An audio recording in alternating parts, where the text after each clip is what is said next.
Physics Desire. We come up with the in continuation with the last lecture. So we are doing already the part of that mass is variant or invariant, or we are doing the variation of mass with velocity, right. तो मैं वहीं से ही फिर आपको relate करवा के चलूंगी. S और S dash frame ले लिए थे और हमने कोलिजन के बारे में बात कर ली थी. दो ऑब्जेक्ट्स हैं जो सेम वेलोसिटी से अप्रोच कर रहे हैं.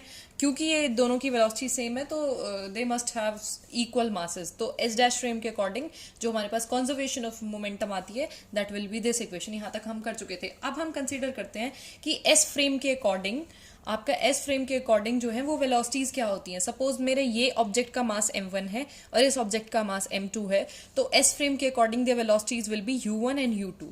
Okay, and these velocities are before collision, right. So now applying Lorentz transformation. अब अगर लॉरेंस ट्रांसफॉर्मेशन हम इसमें अप्लाई करते हैं तो लॉरेंस ट्रांसफॉर्मेशन हमारी क्या कहती है, u is equal to u dash plus v.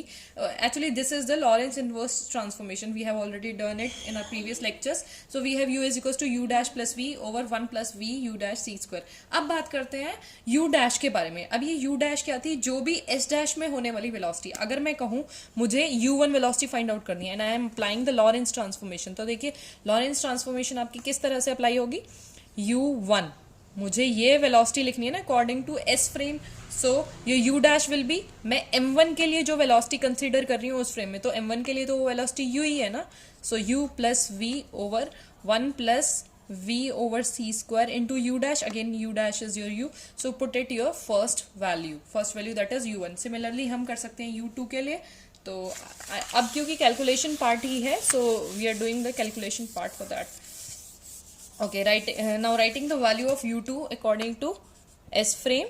So we have velocity u dash velocity he apply करेंगे. u dash क्या है, हमारे मास m2 के लिए क्या वेलोसिटी हमने असाइन की थी, माइनस u, राइट, जो कि अपोजिट डायरेक्शन में आ रहा था. So minus u plus v over 1 plus v over c square into minus u. अब then this negative comes outside, so this become your negative u, right. So these are the velocities for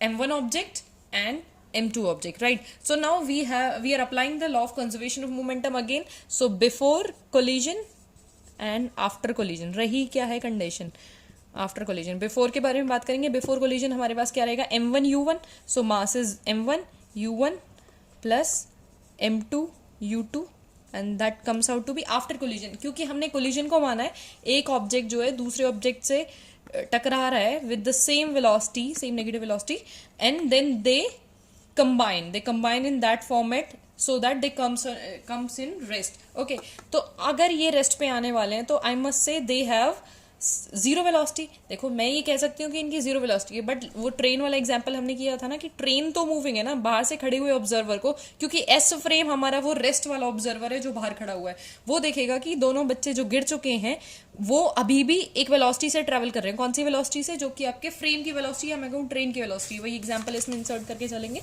तो similarly यहाँ पे अगर मैं कहूँ दोनों की velocities क्या हो जाएंगी, m1 प्लस m2 दोनों के मासेस कंबाइन हो जाएंगे क्योंकि they can combine and the velocities will be the velocity of the frame या वेलोसिटी ऑफ द ट्रेन जो हमने एग्जाम्पल दिया था, right. So now putting the values of u1 and u2 in this equation. Now we have m1 u1 is nothing but u plus v over 1 plus u v over c square plus m2 u2 is nothing but minus u plus v over 1 minus u v over c square is equals to m1v plus m2v. I hope you can hear me so that you can write it. अगर visible भी नहीं है तो m1v plus m2v, right. No suffix here in place of v. Now what we are doing, m1 वाली terms एक तरफ, m2 वाली terms एक तरफ हम कंबाइन कर लेंगे इनको. अगर हम यहाँ लेते हैं m1 into this term u plus v over 1 plus u v over c square, and इधर हम लेंगे ये वाली टर्म इधर आ जाएगी आपकी, माइनस m1v आएगा तो v इसमें यहाँ आ जाएगा because we are already taken the m1 common. Similarly यहाँ m2 कॉमन लेंगे, इसको इधर ले आएंगे. So we have v minus this term, right. v minus what term, minus u plus v over 1 minus u v over c square. Done.